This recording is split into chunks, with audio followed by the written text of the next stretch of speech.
जागरूकता अभियान चलने एवं अधिक मानवाधिकार के हितों के लिए लड़ने वाली संस्था राष्ट्रीय मानवाधिकार चेतना संगठन के प्रदेश अध्यक्ष सुमन देवी, राष्ट्रीय अध्यक्ष सुकेंद्र सिंह, प्रदेश अध्यक्ष पंकज मरी, प्रदेश सचिव दिग्विजय नाथ द्विवेदी एवं राष्ट्रीय सलाहकार डॉक्टर देवेंद्र सिंह बघेल के द्वारा क्षेत्र में हो रही गतिविधियों एवं समाज के जन जागरण अभियान में संगठन की महत्वपूर्ण भूमिका को लेकर के जागृत करने का एक अभियान चलाया हुआ है। संगठन के विचारों को संगठन के कार्यों पर एक रिपोर्ट प्रस्तुत कर रहे हैं प्रहलाद मौर्य, संवाददाता अनुपमा देवी जी। तो देखेंगे हमारी एक खास प्रस्तुति। शुरू करिए। मैं डॉक्टर देवेंद्र सिंह बघेल, राष्ट्रीय मानवाधिकार चेतना संगठन का राष्ट्रीय सलाहकार के रूप में मैं आपके साथ बैठा हूँ। आपने प्रश्न किया है कि संगठन की कार्यशैली क्या है। हमारा संगठन एक धरातल से उठ करके एक आम आदमी की समस्या को लेकर के उसके त्वरित और सकारात्मक निदान के लिए सतत प्रयासरत रहती है। आपने कहा आम आदमी के लिए, यहीं अभी देवरिया में गोरखपुर में दो हत्याएं हो गई। संगठन कहाँ है आपका? देवरिया वाले जो 13 हत्याकांड, 3 आदमियों की हत्याकांड हुई थी पिछले 18-20 दिन के अंदर 3 हत्याएं हुई थी। हमारे संगठन के पदाधिकारी मौके पर उपलब्ध रहे हैं और आपकी टीम के साथ उपलब्ध रहे हैं। आपका जो मीडिया टीम है आप लोगों के साथ उस मौके को उठा करके हमारी प्रदेश अध्यक्ष सुमन देवी लगातार कवरेज में रही हैं, लगातार उस समस्या के निराकरण के लिए आप लोगों के साथ काम कर रही थी। साथ में काम करने से नहीं, सुन लीजिए। रुकिए सर, पहले मुझको मेरी बात खत्म हो जाने दीजिए।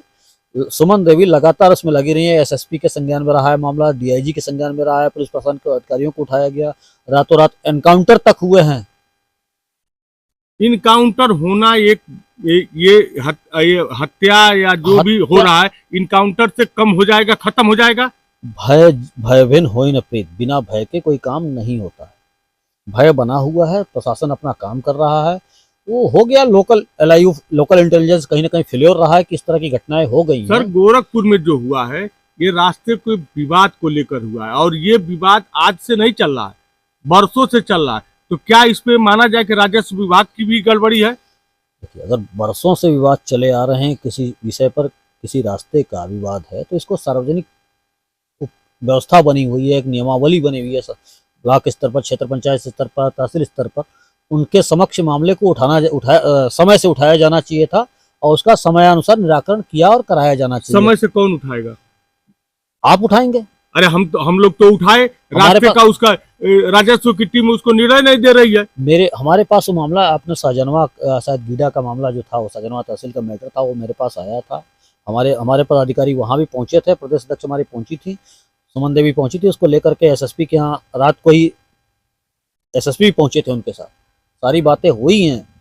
लेकिन क्या है, कहीं न कहीं जनप्रतिनिधियों की भी इसमें संलिप्तता रही है कि सकारात्मक निराकरण नहीं हुआ है। ये कहने का मतलब ये धरातल पे कैसे सुधार होगा?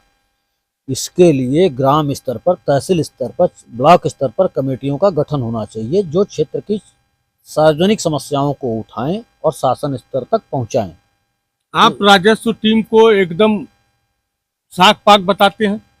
राजस्व टीम को आपको नहीं मालूम है कि एक लेखपाल के लिए अगर कोई खेत का पैमाइश कराने के लिए जाता है तो बरसों लग जाता है और लेखपाल सही ढंग से नाप नहीं करते हैं, नप्पी नहीं करते हैं और इतने तारीख पे तारीख वो दौड़ा देते हैं कि आदमी खुद तारीख हो जाता है और उसके बाद लिख देते हैं कि थाने पर इसको देखकर कार्रवाई की। थाना प्रशासन इसमें क्या करेगा? पुलिस की इसमें क्या रोल?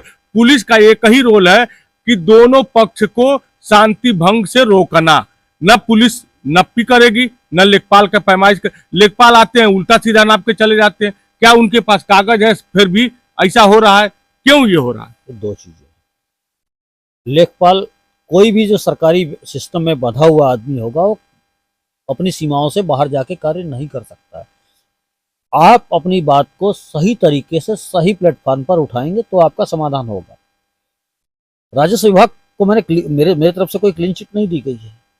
हाँ, हो सकता है कि कहीं वो अपना काम अपनी जिम्मेदारी से नहीं कर रहे हों, तो उसके लिए उचित फोरम में उस प्रश्न को उठाना पड़ेगा आपको। तहसीलदार के वहाँ तहसीलदार महोदय हैं, एसडीएम महोदय, उनसे बात करिए, शिकायत लेके आइए, उसका समाधान किया जाएगा, कराया जाएगा। शिकायत तो लोग करते हैं। अच्छा ये बताइए कि हर लोग तो शिक्षित नहीं है, हर लोग पढ़े लिखे नहीं है।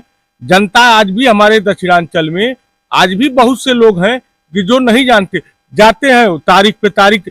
ऐसे मामले हैं कि सर पैमाइश के लिए उन्होंने दिया है, 2-2 साल से पैमाइश नहीं हो रहा है और हुम्मी हुम्मा दोनों तरफ से हो रहा है। 2 साल से पैमाइश नहीं हो रहा है, उसके लिए एक समयबद्ध कार्य प्रणाली है कि भाई आपने एप्लीकेशन दिया तो इसका निराकरण 30 दिन में हो जाना चाहिए। तहसील पर उपलब्ध है, मांगिए आप तहसीलदार से। हर काम के लिए एक समयबद्ध कार्यक्रम की रूपरेखा बनी हुई है। मनरेगा एक ऐसी व्यवस्था है कि मनरेगा लूट, अभी एक मामला पकड़ी का है, आप कहिए तो चलिए मैं आपको दिखाता हूँ।